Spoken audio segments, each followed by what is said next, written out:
GST department నుంచి deputation commissioner రావడం జరిగింది. సూపర్ జిఎస్టీ సూపర్ సేవింగ్స్ అని దీని మీద అవేర్నెస్ కార్యక్రమం గవర్నమెంట్ మీకు పిల్లలకి ప్రజలకి కల్పించాలనే ఉద్దేశంతో కొన్ని ప్రోగ్రామ్స్ ఆర్గనైజ్ చేసింది. దానిలో భాగంగా మన స్కూల్కి ఈరోజు వచ్చిన కమిషనర్ గారు మొదట మన హెచ్ఎం గారు ప్రసంగిస్తారు. ఒక 2 మాటలు మీకు ఈ ఎస్జిఎస్ఎస్ సూపర్ జిఎస్టీ సూపర్ సేవింగ్స్ మీద మీకు ఒక 2 మాటలు చెప్పిన తర్వాత నెక్స్ట్ కమిషనర్ గారు మాట్లాడతారు. మొదటగా హెచ్ఎం గారు మాట్లాడవలసిన కోరుచున్నాను.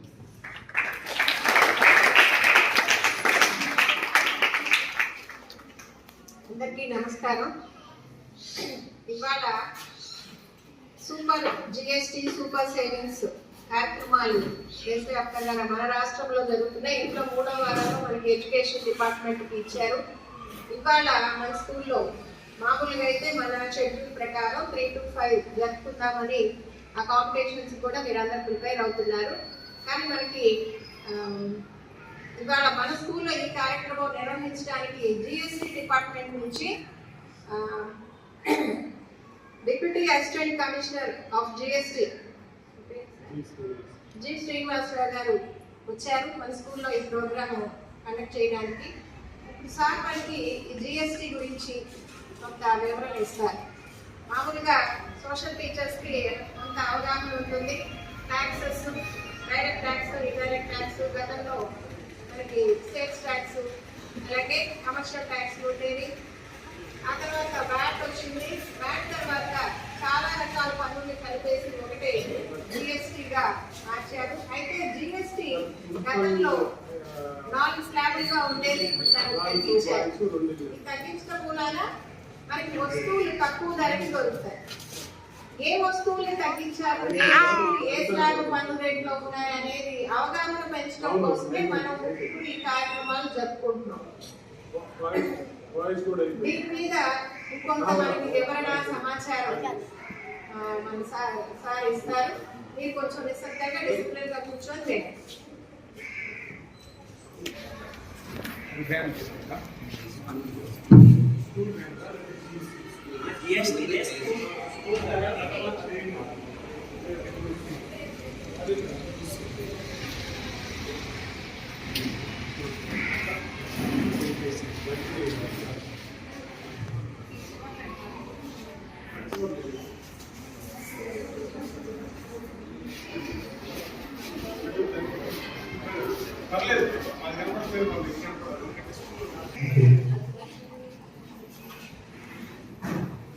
సభకు నమస్కారం. ఈనాటి ఈ సూపర్ జిఎస్టీ సూపర్ సేవింగ్స్ అనేటువంటి ఈ కొత్త సంస్కరణకి ఆ సంస్కరణని అందరికీ తెలియజేసిన భాగంగా మేము ఆ జిఎస్టీ డిపార్ట్మెంట్ కాబట్టి ఆ డిపార్ట్మెంట్ నుంచి మీ అందరికీ తెలియజేయమని ప్రభుత్వం వారి ఉత్తర్వుల మేరకు మేము అందరం రావడం జరిగింది. మేడం గారు ఈ అవకాశం మనకి ఇచ్చినందుకు నేను ప్రత్యేకంగా ధన్యవాదాలు తెలియజేస్తున్నాను హెచ్ఎం గారికి. అలాగే పాల్గొన్నటువంటి బోధనేతర సిబ్బందికి నమస్కారాలు, విద్యార్థులకు ఆశీస్సులు. నేటి బాలలే రేపటి ఏంటిది పౌరులు, అవునా అవునా కదా? నేటి బాలలే రేపటి పౌరులు. నేను కూడా టీచర్నే, అందువల్ల నేను అసలు ఏం చదువుతారని అడుగుతున్నాను. మీరు సైలెంట్గా కూర్చుంటున్నాను. టీచర్గా చేసే వచ్చాను నేను. స్కూల్ అసిస్టెంట్ సోషల్ జరుగుతుంది. సరే, ఇప్పుడు మనం మానవుడు సంఘజీవి, సంఘంలో మానవుడు బతుకుతూ ఉన్నాడు. బతికేటప్పుడు మనకి కొన్ని కట్టుబాట్లు, ఆచారాలు, వ్యవహారాలు అవన్నీ ఉంటాయి. అలాగే మనల్ని కాపాడటం కోసం ఒక వ్యవస్థను ఏర్పాటు చేసుకున్నాం. కాబట్టి ఆ వ్యవస్థని మనం పెట్టుకున్న పేరు ఒకప్పుడు రాజరికం అన్నారు, ఆ తర్వాత నియంతృత్వం అన్నారు, ఆ తర్వాత ప్రజాస్వామ్యం అన్నారు. సరే, ఈ ప్రజాస్వామ్య వ్యవస్థలో ఉన్న ప్రభుత్వాల యొక్క ప్రధాన లక్ష్యం ఏంటంటే ప్రజలకి ఏం చేయడం. ప్రభుత్వం ఏం చేస్తుంది? ప్రజలకి వెరీ గుడ్ సేవ చేస్తుంది. సేవ చేయడం అంటే అర్థం ఏంటి? ప్రజలకు కావాల్సినటువంటి సామాజిక వ్యక్తిగత అవసరాలు, సామాజిక అవసరాలు 2 రకాలు ఉంటాయి. వ్యక్తిగత అవసరాలంటే ఏ వ్యక్తికి ఆ వ్యక్తి తన సంపాదనతో తీర్చుకునేటువంటి అవసరాలు వ్యక్తిగత అవసరాలని చెప్తాం మనం. అలా కాకుండా సమాజంలో ఉన్నటువంటి వ్యక్తులందరికీ సంబంధించిన అవసరాలు తీర్చడానికి సామాజిక అవసరాలని చెప్తాం. ఇప్పుడు మనం కూర్చున్నటువంటి ఈ బిల్డింగ్ ఉంది, ఇది వ్యక్తిగత అవసరమా సామాజిక అవసరమా? సామాజిక అవసరం. మేడం వీళ్ళందరూ చదువులు చెప్తున్నాం, మా అందరూ జీవితాలు ఇస్తున్నారు, నేను కూడా ఏదో నాకు చూసిన సేవ చేస్తున్నాను, నాకు కూడా జీవితం ఇస్తుంది, ఇది సామాజిక అవసరం. కాబట్టి ఇలాంటి సామాజిక అవసరాలను తీర్చడం కోసం ప్రభుత్వానికి ఆదాయం ఎక్కడి నుంచి వస్తుంది? ఎక్కడి నుంచి వస్తుంది? వెరీ గుడ్, పన్నుల రూపంలో. అంటే ప్రజలకు కావాల్సినటువంటి సామాజిక అవసరాలని కానీ భద్రతా అవసరాలు కానీ వీటిని తీర్చడానికి ప్రభుత్వం ప్రజల దగ్గర నుంచి వసూలు చేసేటువంటి దాన్ని మనం ఏమంటున్నాం, మన భాషలో పన్ను అని చెప్తున్నాం, అంతేనా? ట్యాక్స్ అని చెప్తాం. అయితే ఈ పన్ను ఏమి, దీనివల్ల ఏంది, ఎందుకు ఇప్పుడు జిఎస్టీ గురించి మనం తెలుసుకోండి. ఎప్పుడు రాని డిపార్ట్మెంట్ వాళ్ళు మీ దగ్గరకు వచ్చి ఎందుకు చెబుతున్నారంటే, రేపు సమాజంలో మంచి చెడు తెలుసుకొని ఉత్తమ పౌరులుగా ఉండాలి అంటే అసలు ఏం మార్పులు వస్తున్నాయి ఈ సమాజంలో తెలుసుకోవాల్సినటువంటి బాధ్యత మనందరి మీద ఉంది. గతంలో ప్రభుత్వం అనేక పథకాలు ప్రవేశపెట్టా ఉంది, మనకు తెలుసు. మీకు కూడా సూపర్ 6 అని చెప్పి తల్లికి వందనం ఇచ్చున్నారు కదా, 100 వస్తున్నాయి. అంటే ఎవరైతే తన బిడ్డని స్కూల్కి పంపించారో వాళ్ళకే డబ్బులు వస్తాయి. స్కూల్కి పంపని వాళ్ళ బిడ్డలకి డబ్బులు వస్తాయా? గట్టిగా చెప్పండి, టైం అయింది, భోజనం కూడా వచ్చింది, తిందురు కానీ గట్టిగా మాట్లాడండి. వస్తాయా డబ్బులు? రావు. అలాగే ముసలి వాళ్ళకి పెన్షన్లు అన్నారు, సర్టెన్ ఏజ్ దాటిన తర్వాత వాళ్ళకున్న రకరకాల వేరియేషన్స్ బట్టి పెన్షన్స్ ఇస్తున్నారు, అది వాళ్ళకే, మిగతా వాళ్ళకి రావు. అలాగే మహిళలకి బస్సు ప్రయాణం అన్నారు, పురుషులకి టికెట్ కొడతారా లేదా? కొడతారు కదా. అది అంటే ఉన్న పథకాలలో ఒక కొంత టార్గెట్ చేసి కొన్ని పథకాలు వస్తూ ఉన్నాయి. కానీ ఇప్పుడు మనం చెప్పుకునే పథకం యూనివర్సల్ పథకం అంటారు. అందుకే సూపర్ జిఎస్టీ, సూపర్ సేవ్. సమాజంలో ఉన్నటువంటి చిన్న వాళ్ళ దగ్గర నుంచి ముసలి వాళ్ళ దాకా ప్రతి వ్యక్తికి ఈ పథకం వలన ప్రయోజనం ఉంది. ఇంత గొప్ప మార్పు భారతదేశ చరిత్రలో 2017 జూలై 1వ తారీఖున జిఎస్టీ అమల్లోకి వచ్చిన తర్వాత ఇలాంటి పథకాన్ని మనం ఎప్పుడూ చూడలేదు. ఇది చాలా గొప్ప పథకం. దాన్ని తెలియజేయడం కోసమే మేము మీ దగ్గరికి రావడం జరిగింది. వారి ఎత్తున ప్రధానమంత్రి గారు, ముఖ్యమంత్రి గారు కానీ అందరూ ఈ కార్యక్రమంలో పాల్గొనడం జరుగుతుంది. సరే, జిఎస్టీ అంటే ఏంటి అంటే, జిఎస్టీ అంటే గూడ్స్ సర్వీస్ ట్యాక్స్. అంటే మనకి 2017 పూర్వం మన దేశంలో ఉన్నటువంటి ఏ రాష్ట్రానికి ఆ రాష్ట్రం తమకి కావలసినటువంటి వేరు రకాలుగా పన్నులు విధించుకునేది. కేంద్రం కొన్ని పన్నులు వేస్తే రాష్ట్రం కొన్ని పన్నులు వేసేది. ఆ డీటెయిల్ అంతా మీకు క్లాస్ లాగా చెప్పాలంటే కుదరదు కాబట్టి ఇప్పుడు ఉన్న లిమిటెడ్ పీరియడ్లో చెప్తాను. కాబట్టి అందువల్ల ఎవరికి వాళ్ళే పన్నులు విధించుకునేవాడు. కానీ 2017 నుండి 1 నేషన్ 1 ట్యాక్స్, ఒక దేశంలో ఒకే పన్ను అనే నినాదంతో 2017 జూలై 1వ తారీఖు నుండి మనం జిఎస్టీని అమల్లోకి తీసుకొచ్చాం. జిఎస్టీని అమల్లోకి తీసుకొచ్చేటప్పుడు మీకు అన్ని వస్తువుల మీద ఒకే రకమైన పన్నులు ఉంటాయా చెప్పండి? ఉండవు. ఎందుకని ఉండవు? కారణం ఏంటంటే, ఒకటి గుర్తుపెట్టుకోండి, మీ స్థాయిలో అర్థమయ్యేది చెప్తాను. ఒకటి, మనం కోరికలను 3 భాగాలు చేసాం. చేశారా ఎప్పుడైనా? అసలు కోరికలు రావట్లేదు అన్నాడు. కోరికలు 3 భాగాలు. 1 అవసరాలు, 2 సౌకర్యాలు, 3 విలాసాలు. వెరీ గుడ్, అప్పుడు చెప్పారు. అవసరాలు, సౌకర్యాలు, విలాసాలు. అవసరాలు అంటే మనకు నిత్యం వాడుకునే కావాల్సినవి అవసరాలు. సౌకర్యం అంటే సుఖవంతమైనటువంటి జీవితానికి కావాల్సింది సౌకర్యం. మీరు స్కూల్కి రావాలి, మీ నాన్నగారు మీకు సైకిల్ కొనిచ్చారు, అది సౌకర్యం. సైకిల్ లేకపోతే స్కూల్కి రావచ్చు. అదే బైక్ కొనిచ్చాడు, పనులే పాపం కుర్రోడు కష్టపడుతున్న 10th క్లాస్ అయినా బైక్ కొనిచ్చాడు అనుకోండి, అదేమవుతుంది? అది విలాసే కదా, మీకు బైక్ అవసరం లేదు కదా. కాబట్టి ఈ 3 ఏం చేశారంటే, ట్యాక్సులు కూడా ఆ 3 బేస్ చేసుకుని మనం ట్యాక్సులు ప్రపోజ్ చేయడం జరిగింది. అంటే అవసరాల మీద 0%, అసలు ట్యాక్స్ లేదు. కొన్నిటికి 5% ఉంది. సౌకర్యాల్లో కొన్నిటికి 5% ఉంది, కొన్నిటికి 12% ఉంది. అలాగే విలాసాలకు వచ్చేటప్పటికి వాటిలో 28%, 18% ట్యాక్స్ ఉంది. అంటే భారతదేశంలో సెప్టెంబర్ 22కి ముందు ప్రధానంగా 5 రకాల పన్ను స్లాబులు ఉన్నాయి. అందులో ఒకటి ఏంటంటే, కాకపోతే ఎగ్జెంప్టెడ్, దాని మీద ట్యాక్స్ ఉండదు. కాబట్టి మనం ఎన్ని ప్రధానమైనవి చెప్పుకుంటున్నాం? 4. అందులో 5%, 5% అంటే అర్థం ఏంటంటే 100 రూపాయలు పెట్టి మనం ఒక వస్తువు కొనుక్కుంటే, అనుకోండి ఎగ్జాంపుల్ చెప్తున్నా, 100 రూపాయలు పెట్టి ఒక వస్తువు కొనుక్కుంటే 5% లో 5 రూపాయలు ట్యాక్స్ కడతాము. అదే 12% వస్తువు కొంటే 100 రూపాయలు పెట్టి ఎంత ట్యాక్స్ కడతాం? 12% కడతాము, 12 రూపాయలు కడతాం. మూడోది 100 రూపాయలు పెట్టుకుంటే 18% కనుక ఆ వస్తువు అయితే 18 రూపాయలు కడతాము. నాలుగోది 28%, అంటే 100 రూపాయలు పెట్టి ఆ వస్తువును కొంటే 28% లో కనుక ఆ వస్తువు ఉంటే దానికి ఎంత ట్యాక్స్ కడతాము? 28% కడతాం. అర్థమైందా? అంటే ఆ పర్సంటేజ్ని బట్టి ఆ వస్తువు ఏ పర్సెంట్ లో ఉంటే ఆ పర్సెంట్ మనం కడతాం. ఒకసారి మీరు ఎప్పుడైనా సూపర్ మార్కెట్కి వెళ్ళి వస్తువులు కొనుక్కొచ్చిన తర్వాత ఆ బిల్లు ఇస్తారు కదా, ఇప్పుడుగా బిల్లు వస్తుంది కదా, ఆ బిల్లు చూడండి ఒకసారి, తీసుకొచ్చి పక్కన పడేయమండి. ఆ బిల్లును ఒకసారి చూడండి. సోప్స్ మొన్నటిదాకా ఎక్కడ ఉన్నాయి? సోప్స్ 18% లో ఉంది. అయితే మీకు అక్కడ గమనించాల్సింది ఏంటంటే సిజిఎస్టీ, హెచ్జిఎస్టీ అని 2 రకాల పన్నులు ఉన్నాయి. అంటే జిఎస్టీలోనే కొంత పన్ను స్టేట్ కి, కొంత పన్ను సెంట్రల్కి వెళ్తుంది.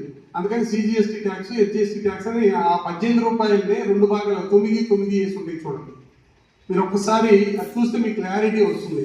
ఒకసారి సూపర్ మార్కెట్ లో ఉన్న బిల్లు దగ్గర పెట్టుకొని ఇట్లా చూస్తే పన్ను అక్కడ సిజిఎస్టీ 2.5, హెచ్జిఎస్టీ 2.5, అంటే 5% వస్తువు. అది సిజిఎస్టీ 6, హెచ్జిఎస్టీ 6 అంటే 12% వస్తువు. సిజిఎస్టీ 9, హెచ్జిఎస్టీ 9 అంటే ఇది ఎంత? 18%. Very good. సిజిఎస్టీ 14, హెచ్జిఎస్టీ 14 అంటే ఎంత? 28%. అది చూసుకోండి ఒకసారి. కింద మొత్తం టోటల్ ట్యాక్స్ కూడా ఇస్తాడు, హెచ్జిఎస్టీ, సిజిఎస్టీ చూడండి ఒకసారి. సరే, ఇప్పుడు అది ఇదంతా ఉపోద్ఘాతం. ఇప్పుడు ఎందుకు అసలు ఈ సూపర్ జిఎస్టీ వల్ల మేము ఎందుకు వచ్చాం, మీరు ఎందుకు వచ్చారంటే, ప్రభుత్వం ఏం చేస్తుందంటే, ప్రధానమంత్రి గారి నాయకత్వంలో ఉన్నటువంటి ప్రభుత్వం ప్రజల్లో కొనుగోలు శక్తిని పెంచాలి, ఆదాయాలు పెంచాలి. ఆదాయాలు పెంచాలంటే ప్రజల్లో కొనుగోలు శక్తి పెరగాలి. కొనుగోలు శక్తి పెరగాలి అంటే ప్రజలకు ఉన్నటువంటి స్లాబ్లు ఏం చేశారంటే, 4 స్లాబ్లు ఉన్నాయి కదా, ట్యాక్స్ రేట్ స్లాబ్లు, వాటిని ఏం చేశారంటే ఇప్పుడు 2 స్లాబ్లే చేశారు. అంటే 12% లో ఉన్నటువంటి వస్తువులు మొత్తాన్ని ఎక్కడ తీసుకొచ్చారు? 5% లో తీసుకొచ్చారు. అంటే అంతకుముందు 100 రూపాయలు పెట్టి ఆ వస్తువు కొంటే మనం ట్యాక్స్ ఎంత కట్టాం? 12% కట్టాం. ఇప్పుడు ఎంత కడుతున్నాం? 5 రూపాయలు కడుతున్నాం. అర్థమైందా? అలాగే 28% లో ఉన్నటువంటి వస్తువుల్ని ఎక్కడ తీసుకొచ్చారు? 18% లో తీసుకొచ్చారు. అంటే 28% స్లాబ్ అనేది లేదు ఇప్పుడు ప్రస్తుతం, 12% స్లాబ్ అనేది లేదు. ఇప్పుడు 4 స్లాబులు కాస్త ఎక్కడికి వచ్చినాయి? 2 స్లాబుల్లోకి వచ్చినాయి. అంతకుముందు 28 రూపాయలు కట్టేవాళ్ళం, 18 రూపాయలు కడుతున్నాం. అంతకుముందు 12 రూపాయలు కట్టే వస్తువుల్ని ఇప్పుడు ఎక్కడ తెచ్చాము? 5% లో తీసుకొచ్చాం. దీని వలన మనకి లాభం ఉందా లేదా చూద్దాం. ఎగ్జాంపుల్, ఒకటి, ఉదయాన్నే లేచి మనం బాత్రూమ్కి వెళ్ళాం. బాత్రూమ్ మనకు కావాల్సింది ఏంటి? పేస్ట్, బ్రష్, సోపు, షాంపూలు ఇవి కావాలి. దాంట్లో బ్రష్ పక్కన పెడితే మిగతా వాటి అన్నింటి మీద 18% ట్యాక్స్. మీరు 100 రూపాయలు తీసుకొని పోయి షాంపూలు, బ్రష్లు, పేస్ట్ కొనుక్కున్నారంటే 100 రూపాయలు కనుక ఉంటే 18 రూపాయలు ట్యాక్స్ కట్టి వస్తారు, బయటికి తీసుకొని వస్తారు. కాకపోతే మనకి ఏంటంటే ఆ వస్తువు మీద ఉండదు, బిల్లు మీద ఉంటుంది. కానీ వస్తువు మీద ఏముంటుంది? లోపల చూడండి, ఎప్పుడన్నా అన్ని పన్నులతో కలిపి ఇంక్లూడింగ్ ఆల్ ట్యాక్సెస్ అని ఉంటుంది. అట్లా కాకుండా మీరు బిల్లు బయటకు వచ్చి బిల్లు తీసుకుంటే దాంట్లో విడిగా కనిపిస్తుంది, రేటు తెలుస్తుంది అనమాట. కాబట్టి ఆ 100 రూపాయలు పెట్టి మనం 18% వస్తువులు కొంటే 18 రూపాయలు ట్యాక్స్ కట్టిన వాళ్ళం ఇప్పుడు ఎంత కడుతున్నాం? 5 రూపాయలు కడుతున్నాం. అంటే ఎంత మిగిలింది? 18 రూపాయలు కట్టిన వాళ్ళకి ఇప్పుడు 5 రూపాయలు కడుతుంటే ఎంత మిగిలింది? 18లో నుంచి 5 పోతే ఎంత? 13 రూపాయలు మిగిలిందా? ఇది తలగా ఎప్పుడైంది? మిగిలిందా లేదా? మీరు ఇస్తే కొనుక్కొస్తాం సార్ 100 రూపాయలు పెట్టి, అప్పుడు తెలుస్తుంది నాకు మిగిలిందో లేదంటారా? కాబట్టి అంటే మనకు తెలియకుండానే ప్రభుత్వం వారు తీసుకొచ్చినటువంటి ఈ సంస్కరణ వలన కేవలం 100 రూపాయలు ఖర్చు పెడితేనే 13 రూపాయలు మిగిలింది అక్కడ. ఆ తర్వాత బయటకు వచ్చారు, స్నానం చేసాం, టిఫిన్ చేయడానికి వెళ్ళాం, వంటగదిలో పాత్రలు ఉన్నాయి, అమ్మ అన్నం వండుతుంది, అన్ని పాత్రలు ఉన్నాయి. వాటి మీద కూడా ఒకప్పుడు 12% ట్యాక్స్. పాత్రలు కొనుక్కోవాలంటే మనకు తెలియకుండానే 12% ట్యాక్స్ కట్టేవాళ్ళం. ఇప్పుడు దానికి ఎంత తీసుకొచ్చారు? 5% లో తెచ్చారు. అంటే మీరు ఏదైనా ఒక వస్తువును కొనుక్కుంటే, ఒక 1000 రూపాయలు పెట్టి ఒక వస్తువు కొంటే అంతకుముందు 180 రూపాయలు లేదా 120 రూపాయలు ట్యాక్స్ కట్టేవాళ్ళం. ఇప్పుడు ఎంత కడుతున్నాము? కేవలం 50 రూపాయలు కడుతున్నాం. అంటే ఎంత రూపాయలు అక్కడ మిగులుతుంది, డబ్బులు మీకు. ఆ తర్వాత చాక్లెట్లు, మీరు తినేటువంటి చాక్లెట్లు కానీ, బిస్కెట్లు కానీ, డ్రై ఫ్రూట్స్ కానీ, ఇంకా ఇలాగ ప్యాకేజ్డ్ ఫుడ్స్ తింటున్నారు కదా, ఇప్పుడు అంతా ప్యాకేజ్డ్ కదా, ప్యాకేజ్డ్ ఫుడ్స్ కానీ వీటన్నిటి మీద ప్రభుత్వం వాళ్ళు అంతకుముందు కొన్నిట్లో 12%, కొన్నిట్లో 18% ఉన్నటువంటి వాటన్నిటిని ఎక్కడ తీసుకొచ్చారు, 5 తీసుకురావడం జరిగింది. దీని వలన మనకి ప్రతి కుటుంబానికి మనం వాడేటువంటి వస్తువుల వలన, కేవలం వస్తువులు మనం వాడాలన్నా కనీసం 2-3 వేల రూపాయల లాభం ఉంటుంది నెలకి. సరే, తర్వాత స్కూల్కి బయలుదేరా, స్కూల్కి వస్తున్నాం, నడిచే పోతాడే కొనవాడు అని చెప్పి మీ నాన్న సైకిల్ కొనాలి, సైకిల్ కొన్నాడు. సైకిల్ కొంటే 10,000 రూపాయలు పెట్టి మీ నాన్న సైకిల్ కొంటే మొన్నటి వరకు 12% ట్యాక్స్ కట్టాలి. 12% అంటే 1200 కట్టాలి మీ నాన్న ట్యాక్స్, దాంతోనే ఉంటుంది. ఇప్పుడు ఎంత కట్టాలి, ఎంత కట్టాలి, 500 కట్టాలి. ఎంత మిగిలింది, 700 మిగిలింది. మిగిలిందా లేదా? కానీ అంటే మీ ప్రతి వస్తువు సైకిల్ అయిపోయింది. ఇక్కడికి వచ్చారు, బుక్స్ కాడికి వచ్చారు. మీరు గతంలో వాడేటువంటి బుక్స్ అన్నిటి మీద 12% ఉంది. ఇప్పుడు మొత్తం ఎగ్జెంప్టెడ్ లో పెట్టారు. ఎగ్జెంప్టెడ్ అంటే మీరు చదువుకునేటువంటి నోట్ బుక్స్ కానీ, టెక్స్ట్ బుక్స్ కానీ, గ్రాఫ్ బుక్స్ కానీ, మ్యాప్లు కానీ, తర్వాత గ్లోబ్ కానీ, వీటన్నిటి మీద ఒకప్పుడు ట్యాక్స్ ఉంది. ఇప్పుడు ట్యాక్స్ లేదు, ఎగ్జెంప్టెడ్. ఎగ్జెంప్టెడ్ అంటే ట్యాక్స్ లేదు, ట్యాక్స్ కట్టే పని లేదు. మార్కెట్ నుంచి ఏ రేటుకి అయితే వస్తుందో వాడేదో లాభం వేసుకొని మనకు అమ్ముతాడు, కానీ ట్యాక్స్ అనేది ఉండదు. తర్వాత ఒక్క జామెట్రీ బాక్సుల మీదే 5% ట్యాక్స్ ఉంచారు. ఎందుకంటే అది కంపెనీలు తయారు చేస్తున్నాయి, పెద్ద పెద్ద కంపెనీలు, దాన్ని ఫ్రీగా ఇవ్వలేక 5% ఇవ్వడం జరిగింది. కాబట్టి మనకు అక్కడ బుక్స్ దగ్గర కూడా మనకి లాభం ఉంది, బెనిఫిట్ ఉంది మీకు. అలాగే బట్టలు, మనం వేసుకునే బట్టలు 2,500 కంటే లోపు కనుక కొనుక్కుంటే దాన్ని 5% తీసుకొచ్చారు. 25 చెప్పులు కూడా, మీరు కొనుక్కునే చెప్పులు కూడా 2,500 లోపే కనుక కొనుక్కుంటే ఒక జత, దానికి 5%. ఒకప్పుడు 12% ఉండేది, ఇంకా పెద్ద అయితే 18% కూడా ఉండేది, ఇంకా ఎక్కువ కాస్ట్ అయితే. ఇప్పుడు 5% తీసుకొచ్చారు. అది విద్యార్థిగా మన పుస్తకాల మీద ట్యాక్స్ తగ్గింది, మనం కొనుక్కునే మనం వాడే సైకిల్ మీద ట్యాక్స్ తగ్గింది. అలాగే మనం తినేటువంటి తిండి అంటే చాక్లెట్లు, బిస్కెట్లు ఇలాంటి వాటి మీద ట్యాక్స్ కట్టడం జరిగింది. కాబట్టి దీనివల్ల ఇందాక మన కుటుంబంలో మిగిలినటువంటి డబ్బుల గురించి చెప్పుకున్నాం. ఇప్పుడు మనకి మన విద్యార్థి పరంగా ఏమేమి మిగిలినాయో చెప్పుకోవడం జరిగింది. తర్వాత మీ నాన్నగారు ఇక్కడంతా అర్బన్ ఏరియా, రూరల్ ఏరియా అయితే ట్రాక్టర్లు ఉంటాయి తెలుసు కదా, పొలం పని చేయడానికి ట్రాక్టర్లు వాడుతుంటాం.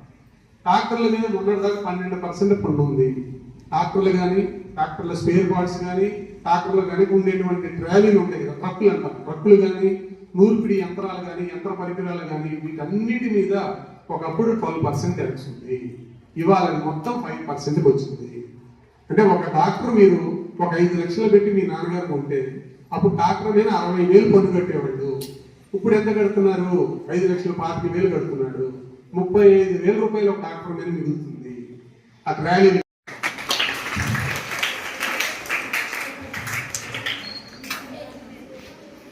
చాలా చాలా ధన్యవాదాలు సార్. మీరు డిపార్ట్మెంట్ మారినా కానీ మీరు పాత సోషల్ టీచర్ లాగా మాకంటే ఎక్కువగా ఎక్స్ప్లెయిన్ చేశారు.